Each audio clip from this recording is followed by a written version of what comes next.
Hey everyone, welcome back to the channel. I'm Ian, and today we're diving into a fascinating chapter of Canadian history, the zoning battles that reshaped our post-war suburbs in the 1950s. If you've ever wondered why so many Canadian neighborhoods are filled with single-family homes, or how those decisions still affect real estate prices and affordability today, this is the video for you. We'll focus on the economic stakes behind those fights, especially the debates over single family houses versus multi unit buildings like apartments or duplexes. Let's get into it. Picture Canada right after World War II. The country is buzzing with energy. Soldiers are coming home, starting families, and the baby boom is starting to kick off. The economy is roaring back to life with new jobs in manufacturing and resources. But there's a massive problem: not enough housing. During the war and the Depression before it, building had basically stalled. By 1945, cities like Toronto, Vancouver, and Montreal were crammed with families doubling up or living in makeshift setups. The federal government steps in with a bold plan. Even though housing isn't technically their jurisdiction, because it's a provincial and municipal one, they use their control over finance to make things happen. In 1944, a key report called the Curtis Report lays it out. Canada needs to build 1 million affordable homes over the next decade to house veterans and growing families. It pushes for small, simple designs like those 1.5-story Cape Cod houses that families could afford. Then, in 1946, they create the Central Mortgage and Housing Corporation, or CMHC. CMHC offers 25-year, low-interest mortgages with small down payments, first for veterans and then for others who qualified financially. This is huge. It makes homeownership possible for the middle class in a way it never was before. But here's the catch. Most of that support goes towards single-family homes in new suburbs. Why suburbs? Well, land was cheaper on the outskirts, and the government subsidized infrastructure like roads, sewers, and water lines to make it work. They even conditioned funding on specific designs: curvy streets, cul-de-sacs, and neighborhood units, centered around schools and parks. Groups like the Community Planning Association of Canada, or CPAC, which got most of its funding from CMHC, pushed these ideas hard through pamphlets and lobbying. The end result? From 1957 to 1959, single-family homes made up 60% of all new construction in Canada. Suburbs exploded.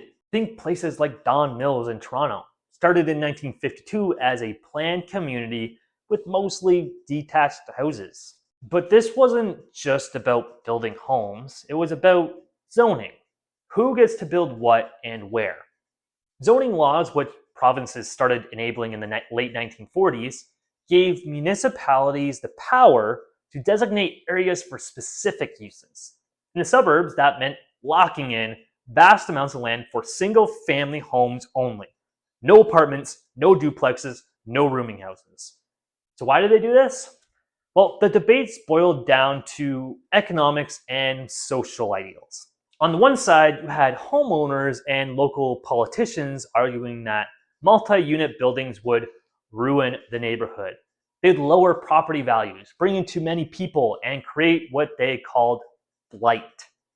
This mindset wasn't new, it dated back to pre-war times. In Toronto, as far back as 1912, the city banned apartments in most residential areas, calling them insanitary and anti-family. Winnipeg did something similar, using bylaws to keep apartments out of upscale suburbs. Post-war, this carried over. In the 1950s, as suburbs grew, fights erupted over proposals to allow apartments or even townhouses. For example, in Toronto, zoning bylaws finalized in the 1950s strictly limited multi-unit housing and new developments to protect the character of single-family zones. Developers who wanted to build apartments often faced pushback from residents worried about traffic, schools overcrowding, or just change in general. Economically, the stakes were high. For existing homeowners, single-family zoning was a shield for their investments. Property values in these exclusive areas climbed because supply was limited. Only one home per lot no denser options to bring in more buyers or renters. It created a kind of built-in scarcity that made suburbs desirable and profitable for those who could afford it. Developers played both sides of it. CMHC mortgage insurance made single-family builds easier and less risky, so many stuck with that. But some pushed for multi-unit to meet demand from immigrants and young families who couldn't swing a detached house. The government saw homeownership as a way to stabilize the economy. People with mortgages spend on appliances, cars, and upkeep, fueling growth. Suburbs became an engine of prosperity, but at a cost, of course. They excluded lower income families, renters, and often immigrants who end up in older urban apartments further out. Take Toronto again. By the mid 1950s, as the city sprawled, debates heated up over allowing apartments in suburban edges. Some planners, influenced by CPAC, argued for a mix to make housing more affordable and efficient, but homeowners groups won out, fearing multi-units would depress values or attract undesirables. Similar fights happened in Vancouver and Montreal, where zoning restricted apartments to downtown cores, keeping suburbs pure. The economic winner of all this? The middle class of the time, who built wealth through rising home values. The losers? Pretty much everyone else, facing higher rents and fewer options. Plus, long-term costs of sprawl like longer commutes and environmental strain. By the 1960s, this started shifting as the baby boom and immigration surged demand. Multi-unit construction jumped to 60% of new builds from 1962 to 1973. Those 1950s zoning decisions cast a very long shadow. Today, in real estate, we see the echoes. Suburbs with rigid single-family rules drive up prices, making it hard for first-time buyers. Provinces are now pushing to relax those rules, allowing duplexes or fourplexes to boost supply.